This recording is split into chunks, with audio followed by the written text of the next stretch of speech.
एक बार संध्या के समय भगवान गौतम बुद्ध अपने सभी शिष्यों को उपदेश दे रहे थे। तभी उनमें से एक शिष्य खड़ा होकर भगवान बुद्ध से बोला, बुद्धा, मेरे पास एक प्रश्न है और वो प्रश्न दिन रात मेरे मन को खाए जा रहा है। कृपया आप मेरा मार्गदर्शन करें। भगवान बुद्ध कहते हैं, अच्छा बताओ तो तुम्हारा प्रश्न क्या है। शिष्य ने कहा, बुद्धा, मेरा मन अशांत रहता है, इसमें तरह तरह के विचार आते रहते हैं। कभी कभी तो ना चाहते हुए भी अश्लील विचार आते हैं जो पूरी तरह से मेरे मन को अशांत कर देते हैं। भगवान बुद्ध ने कहा, हमारे मन में विचारों का आना स्वाभाविक है। मनुष्य का मन बहुत चंचल होता है। चंचलता के कारण उसमें तरह तरह के विचार आते रहते हैं। यही कारण है कि क्षण भर में हमारा मन कहां से कहां चला जाता है। इसीलिए कहते हैं कि मन पर काबू पाना आसान नहीं है। दूसरे दिन प्रातः काल भगवान बुद्ध ने उस शिष्य को अपने पास बुलाया और उसे भिक्षाटन के लिए अपनी एक सेविका के घर भेजा। शिष्य पूरे रास्ते अपने मन में यही सोच रहा था कि आखिर आज भिक्षा में क्या भोजन खाने को मिलेगा। शिष्य एक राजकुमार था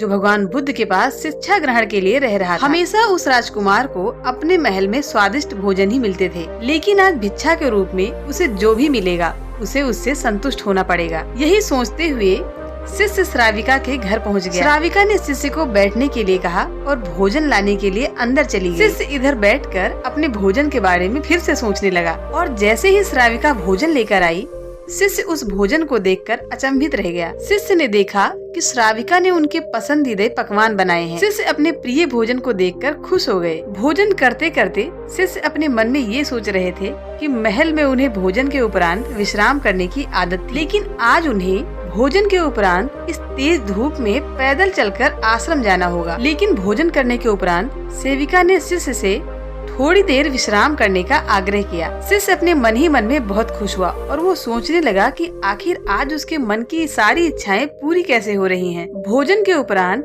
शिष्य थोड़ी देर विश्राम के लिए लेट गया, लेकिन वो लेटे लेटे सोच रहे थे कि चलो आज तो मुझे भोजन के उपरांत विश्राम करने को मिल गया, लेकिन ऐसा हर रोज नहीं होगा। विश्राम करने के पश्चात जब शिष्य जाने लगे तब सेविका ने कहा, जब तक आप चाहें यहाँ ठहर सकते हैं। शिष्य अब समझ गया था कि ये कोई संयोग नहीं हो सकता। शिष्य ने सेविका से कहा, माफ करना, लेकिन क्या आप मेरा मन पढ़ सकती हैं? श्राविका ने कहा, हाँ, मैं तुम्हारा मन पढ़ सकती हूँ। शुरू में ये बहुत कठिन था, लेकिन फिर मैंने अपने मन के विचारों को पढ़ना शुरू किया। पहले मेरे विचारों की संख्या अनगिनत हुआ करती थी। इसके बाद मैंने अपने विचारों पर ध्यान केंद्रित किया, बिना पक्ष विपक्ष के अपने विचारों को पढ़ने लगी। इस तरह से धीरे धीरे मेरे मन में विचारों की संख्या कम होती गई और धीरे धीरे मेरे मन के सारे व्यर्थ विचार दूर हो गए। इसके बाद से ही मैं दूसरों के मन में चल रहे विचारों को भी पढ़ लेती हूँ।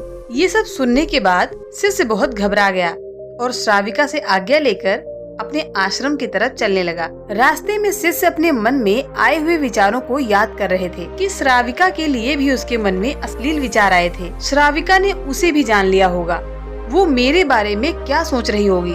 शिष्य खुद को बहुत लज्जित महसूस कर रहा था। आश्रम पहुंचकर शिष्य ने भगवान बुद्ध से कहा, बुद्धा, अब मैं भिक्षाटन के लिए कभी नहीं जाऊंगा। भगवान बुद्ध ने कहा, क्या हुआ है, तुम मुझे सारी बातें बताओ। शिष्य ने बुद्ध को सारी बातें बताई। सब कुछ सुनने के बाद भगवान बुद्ध ने कहा, अगले 1 हफ्ते तक तुम भिक्षाटन के लिए उसी श्राविका के घर जाओगे।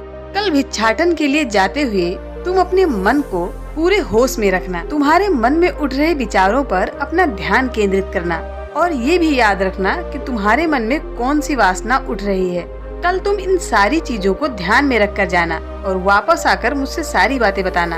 अगले दिन सुबह ही शिष्य भिक्षाटन के लिए निकल गया। बुद्ध के बताए अनुसार वो पूरे रास्ते अपने होश को जागृत करते हुए चल रहा था। जब श्राविका के घर पहुँचे तब शिष्य ने भिक्षा मांगी।